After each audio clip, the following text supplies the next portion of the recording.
Right now you get me, you get my steering wheel, you get rainy old, well, what you can see in the background of lovely old Toronto.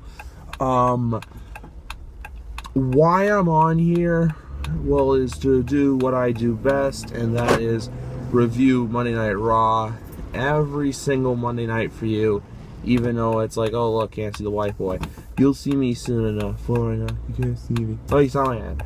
But it's not to review Raw. Like, you think about it, like at first it was going to be a normal Raw review, but what happened over the last bit, it was just like a whole what the fuck moment. Basically the ultimate of craziness, of insanity. I'm just kidding with the whole insanity part, but you get what I mean. No one saw that coming. Like, it's not like you didn't see that coming. You saw a Shield breakup imminent. You knew it was like, if it happens, it happens. But it's not the less, like I saw Aaron Riff's video, it was not the less the what, but the who.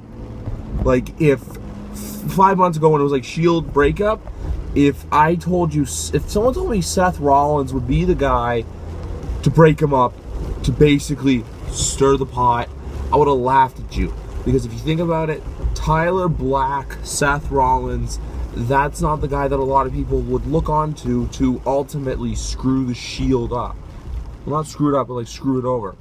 Now you got all this. But basically now, what I saw for tonight was what a person sees, kind of, what's the time of year I want to look for?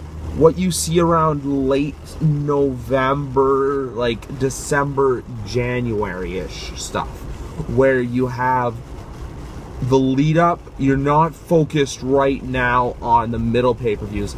Money in the Bank, sure it's there, sure it's a thought that you're looking after, but in reality, all eyes are on SummerSlam.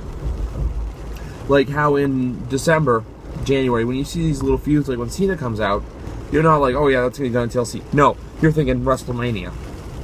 Like right now, I can only see Dean Ambrose versus Seth Rollins at SummerSlam, and then Roman Reigns versus Triple H. Where to put Randy Orton, however, that's the tough question. But you're sitting there, I hear a chair shot, like I was looking down, so that's what caught me off guard even more. It was like, because I didn't even see it, like I saw it, like I went back and watched it.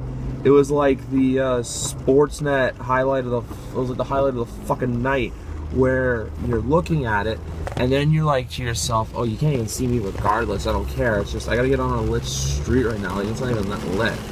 But yeah, so, for the most part, you have this match. Basically last night, they went out there, they did their job, they did their thing, they did whatever it needed to take to get the job done. But now the ultimate question is, where are they going to go from here? Like, Friday Night SmackDown, I guarantee they're just going to recap it. They may have them come out, who knows. We'll have to wait and see tomorrow night when we read the spoilers. But next Monday's Raw is basically answering the questions and also building the hype towards Money in the Bank, because honestly, Money in the Bank is a pay-per-view that does get put on the afterburners a lot. It is the pay-per-view that people look up to be that pay-per-view where it's like you expect good out of it year in and year out. You expect there to basically establish who's the next guy in the company, who's the next top dog that we're looking at. Sure, some past winners either aren't with the company anymore or have been since burialized alive, but who knows what can happen. Like, I liked also the fact with tonight's show that they didn't completely bury, well, they didn't bury Bray, but they kept Bray off the air. Again, apart from that though, Cena's kind of like the opposite. He's the Angel's advocate right now for Daniel Bryan until Daniel Bryan gets hurt. I think it's going to keep Daniel Bryan off TV personally for the next little while. But as for the rest of the life goes, yeah, what can you do about it? That's all I gotta say. It's just like, it happened, it occurred, what went down is what went down. Like, apart from that, though, it was like a pretty lackluster show. Like, in all seriousness, it's not like, oh yeah, that show was garbage, that show was terrible. But it was one of those shows where it was just like, you could have done better. You could have done a whole lot better than what you did. Simply put, WWE, not get your act together, but this is the time of year as well, though, where it's like, they gotta pull stuff just out. They gotta start pulling on stuff, tugging on it, basically starting feuds that are going to lead for SummerSlam.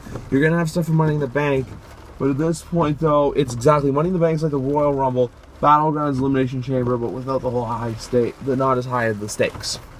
But in all honesty, you looked at tonight,